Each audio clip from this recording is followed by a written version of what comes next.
초청 감사합니다. 특히 어려운 시국에 주최를 하신 홍 교수님과 수험대 ICT 센터 연구소 고생 많으셨을 것 같고요. 그 다음에 특히 제가 평소에 글을 읽어봤던 나진희 교수님과 제가 존경하는 홍 교수님, 최 교수님, 또 윤 교수님 같이 토론하게 돼서 영광입니다. 나진희 교수님도 그렇고 최 교수님 굉장히 좋은 발표를 많이 해주셨고, 또 우리 콴다에서 얘기했던 교육시장에 뭔가 AI 시대에 맞춰서 퍼스널라이제이션을 조금 추구한다는 포인트는 아주 함의가 많은 것 같습니다. 그래서 오늘 저도 많이 배웠고요. 그 다음에 한 가지 미리 좀 양해 말씀을 드리면, 저는 2부까지 꼭 듣고 싶은데 저희도 시국 때문에 본부에 긴급회의가 열렸고요. 제가 학생 부원장을 맡고 있는 관계로 이 토론을 마치고 곧바로 다시 학교로 달려가야 될 것 같습니다.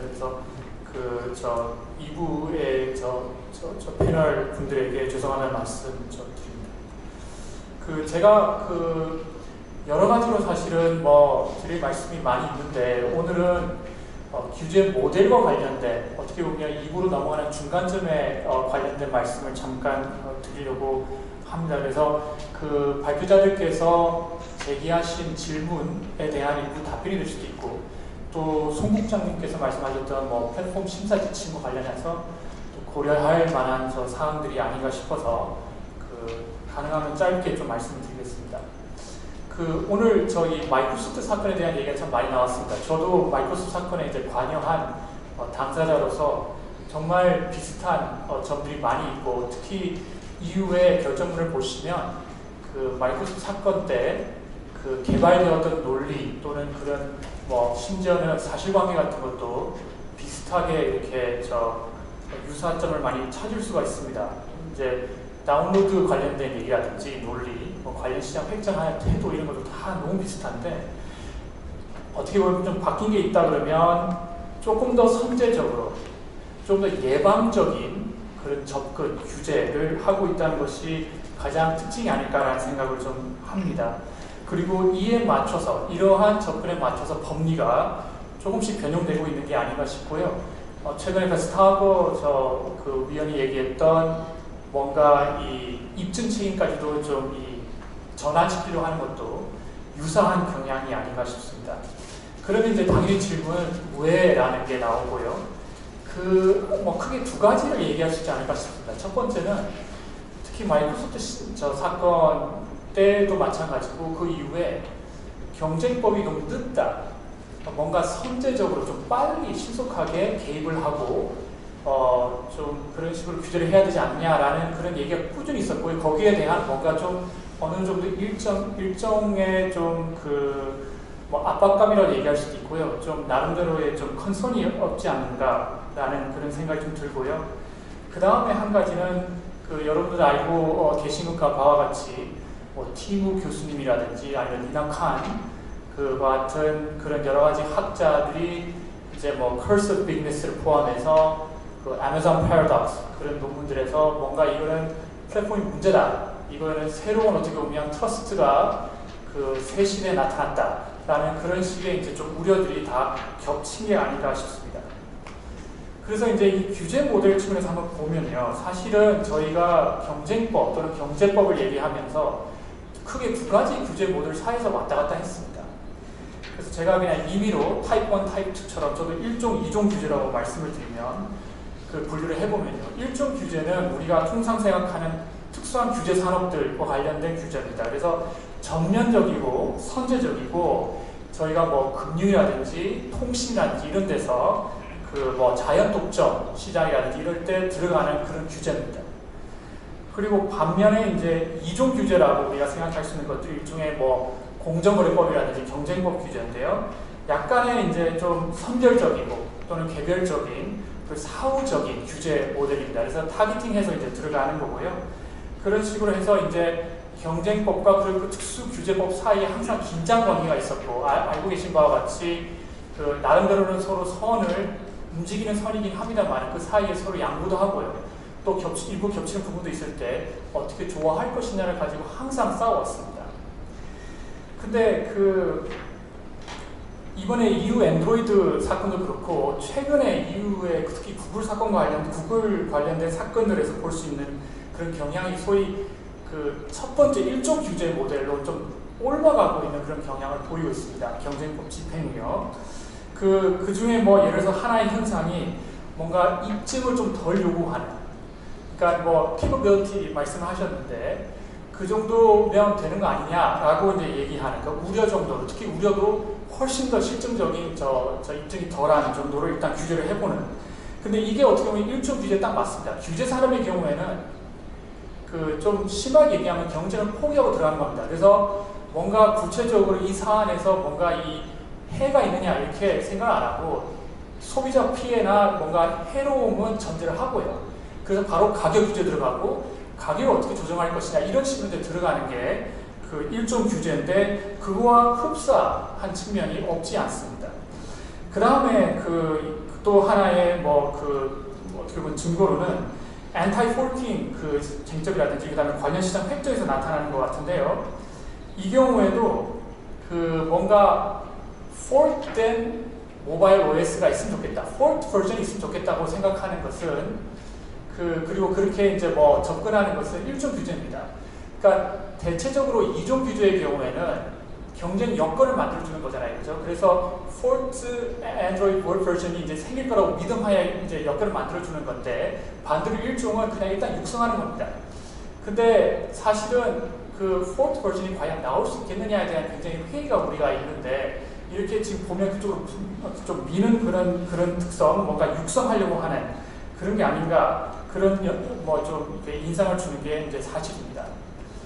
그러면 이제 저희가 반대로 그럼 2종 규제는 전혀 없냐? 그렇지 않습니다. 이게 앤드로이드 사건에서 뭔가 exclusivity 조항 관련된 그런 쪽의 접근의 논리는 흡사합니다. 2종 규제와 굉장히 전통적인, 그래서 as efficient competitor 관련 그런 이제 기준도 사용하고 하신 걸 보면 그런 게 이제 섞여 있는데 분명한 거는 1종 규제로의 뭔가 좀 접근이 분명히 있습니다.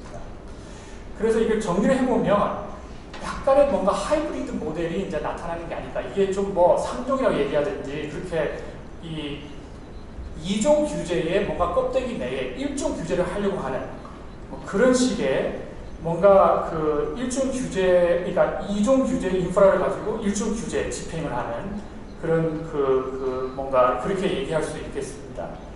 그러면 이제 고민해 보아야 될 점들이 생기는 거죠. 먼저 이제 제가 몇 가지만 좀 지적을 하면 이 플랫폼 관련해서 우리가 이렇게 할 거냐, 3종으로 갈 거냐. 특히 이제 더구나 지금 얘기하는 플랫폼은 굉장히 넓습니다. 아마 송 국장님께서도 이제 플랫폼 심사 지침 만드실 때 바로 지금 고민하고 계실 텐데 전부 다 플랫폼입니다. 심지어. 그러니까 묶으려면 다 묶을 수 있는데 이렇게 광범위하게 우리가 1종 규제씩 그 모델을 취할 것이냐. 원래 1종 규제는 언제 효과적이고 언제 우리가 종래의 경우에 비춰서 실행했냐면 아주 특수한 산업에 한정해서 했거든요. 그래야 효과적이고 타겟팅해서 했는데 이쪽이 이거 그냥 플랫폼 전부 다 이거 하자? 과연 그럴 수 있겠느냐? 저는 개인적으로 좀 회의적이라고 생각하고 한다고 한다면 굉장한 뭔가 선행적인 연구, 실험 이런 게 필요할 것 같습니다. 그 다음에 두 번째 고민해 볼 점은 과연 2종 규제 시스템이 그에 최적화된 집행 시스템이 1종 규제를 효과적으로 할 수가 있겠는가, 할 준비가 되었냐는 겁니다. anti-forking 얘기를 다시 해보겠습니다. 저희가 지금 anti-forking 관련해서 fork 버전을 우리가 무조건 양성해야 되겠다. 그러면 괜찮습니다. 근데 그러기 위해서는 어차피 저희가 여기서 다 우리가 솔직해지면 시장에서 그냥 안 나타납니다. 구글처럼 이렇게 했다, 그러니까 EU처럼 이런 식으로 anti-forking 과징금 내겠다 해가지고 나오겠습니까? 안 나오죠. 그러니까 적극적으로 육성을 해야 되고, 이게 그거를 이제 지적인 규제가 확 들어가야 되거든요. 근데 공정거래위원회 같은, 또는 EU 경쟁집행위원회 같은 그런 곳에서 그런 식의 산업 육성적인 그런 정책이나 집행을 과연 할 수 있겠느냐? 그런 관련된 규제 도구가 충분하냐? 이거에 대해서는 굉장히 조금 이상합니다. 이거에 대해서요, 저희가 실제 경험이 있습니다. 마이크로소프트 사건 때 유사한 걸 해봤거든요. 그게 그 윈도우 N 버전입니다. 그죠? 그러니까 윈도우 N 버전을 강제 출시를 시켰다고. 왜냐하면 그 자연스럽게 N 버전 나타나지 않거든요. 근데 윈도우 N 버전의 출시가 경쟁법 이론으로서는 할 수 있는 최대치입니다. 쉽게 얘기하면 윈도우 미디어 플레이어 또 윈도우 IE가 없는 그런 식의 버전의 출시 강제죠. 결과 아무도 안 샀습니다. 아무런 개발도 없었고요. 현재도 그냥 윈도우로 PCOS 시장은 글로서 끝났죠. 그죠? 그러니까 이런 식으로 과연 이종 규제의 집행 시스템이나 이런 식의 뭔가 이 인프라가 일종 규제를 할 수 있겠는가에 대한 굉장히 큰 저는 회의가 좀 있고요. 이 부분에 대해서도 좀 진정한 뭔가 좀 진지한 고민이 있어야 되지 않겠느냐라는 생각을 합니다. 그 다음에 저희가 또 한 번 고민해 봐야 될 점은요. 일종 규제를 할 때 일종 규제를 하는 규제자를 보통 이제 만듭니다. 그죠? 그 규제자의 가장 큰 장점은 전문성입니다. 그래서 revolving door의 이슈가 있다 하더라도 그 산업 관련된 사람들을 계속 써서 어떻게 보면 전문성을 높이기도 하고요. 또 오랫동안 그 규제만 하도록 합니다. 전문성이 있어야 되기 때문에. 근데 뭐 좀 죄송한 말씀입니다만은 공정위가 소위 플랫폼에 대해서 일종 규제를 할 만큼 그 정도의 전문성이 있느냐. AI나 인공지능 포함 알고리즘에 대해서 그런 전문성이 있느냐. 사실은 지금으로서는 공정위 스스로도 없다고 생각할 겁니다. 그러니까 길러 나가야 되는데 과연 그 정도의 조직이나 체계가 잡혀져 있느냐. 그래서 저희가 좀 생각해 봐야 될 것이 이걸 한다면 이거는 정책적인 결단입니다. 하겠다고 하면 그러면 제 생각에는 공정위에 뭔가 조직이나 이런 내부적으로 뭔가 이렇게 좀 달리 디자인도 해야 되고 어떻게 보면 행안부나 청와대에서 뭔가 결단을 내려야 됩니다. 그래서 그와 관련된 특수 규제 뭔가 이 팀이라든지 조직이나 이게 생겨야 되고요. 규제 도구도 생겨야 되고 선제적으로 들어갈 수 있고 효과적으로 들어갈 수 있는 집행 도구들이 완비돼야만이 아니면 적어도 그쪽으로 가기 시작해야만이 우리가 기대할 수 있는 거지. 그렇지 않고 이종 규제를 하는 집행자에게 일종 규제를 기대하는 거는 그러고 나서 나중에 제대로 규제 못한다 어떻게 보면 비난하는 거는 그건 정말 이유배반적인 겁니다. 그래서 제가 마지막으로 좀 결론을 지으면서 우리 MS 사건 하도 얘기를 하니까 레슨이 뭐겠느냐라고 좀 이렇게 정리해보고 싶습니다.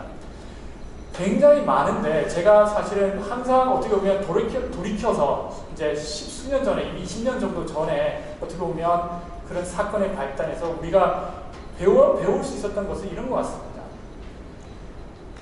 윈도우의 독점은 난공불락이라고 다 생각했습니다. 사실은 사건을 하는 저 자신도 윈도우가 과연 무너지겠느냐? 아직 안 무너졌죠. 그 시장 내에서는. 그죠? PCOS 시장에서는 여전히 독점이지만 누가 지금 무리를 합니까? 안 합니다. 그죠?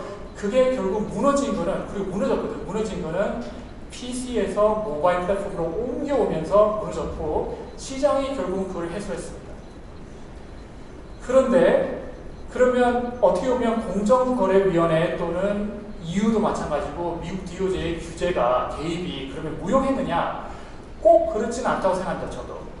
그러나 어떻게 보면 어디서 정말 유용했느냐를 생각해보면 원래 MS-OS 윈도우가 그렇게 밸립을 했던 이유는 그 사일로 파편화되어 있었던 그 PCOS 시장을 하나로 통합하면서 소위 플랫폼화하면서 엄청난 부가가치를 창출했기 때문입니다. 그래서 우리가 플랫폼 위에 엄청난 양의 앱, 어떻게 보면 모바일 앱 시장의 그 뭔가 이 선구자와 같은 그런 역할을 한 거거든요. 그런데 MS 사건을 통해서 이유도 마찬가지고 저희가 네트워크 효과 등을 통해서 그걸 레버리징을 하면 파생 시장에서 또는 인접 시장에서 뭔가 그 신규 진입을 막을 수 있다는 저희의 깨달음을 얻은 겁니다. 그래서 단일 독점 이윤 이론에 대한 굉장히 중요한 네 번째 또는 다섯 번째 반대 이론을, 반론을 저희가 체험했고 거기에 대해서는 적극적으로 규제할 필요가 있다. 그리고 그거는 이종 규제라도 가능하다라고 한 그것이 가장 큰 경험이 아닌가. 그리고 지금도 그 경험에 기초해서 열심히 규제를 하려고 하고 있고 그 규제는 해야 한다고 저는 생각합니다. 그래서 개입의 근거를 마련한 것이 우리가 뭔가 좀 배운 게 아닌가. 근데 그와 달리 또 하나 저희가 또 배웠던 건 뭐냐면 규제를 할 때 저희가 이제 I를 통해서 넷스케이프를 뭔가 이렇게 좀 싹을 잘랐던 부분에 대해서는 문제를 삼았죠. 문제를 삼았는데 대신 연방항소법원이 끼워 팔기에 대해서는 파기환송해버렸습니다. 그 부분은 뭐였냐면요. 적어도 OS의 발전에 대해서는 자제를 하려고 했던 겁니다. 그래서 그 부분도 우리가 조금 많이 어쨌든 그 중요한 레슨이 아닌가. 그래서 엔타이 포킹 관련해서도 결단을 내셔야 됩니다. 한국판 지금 저 컨테도 그렇게 얘기했지만 우리는 한국판 폴트 엔드로이드 원한다. 그러면 적극적으로 그냥 아예 그걸 밀고 나가셔야 되고요. 그게 아니다 싶으면 이런 식의 제가 봤을 때는 뭔가 사후적인 이종 규제식의 희한한 규제는 효과적이지도 않고요. 이런 게 바로 혁신을 저해하는 그리고 불필요한 규제가 아니겠느냐.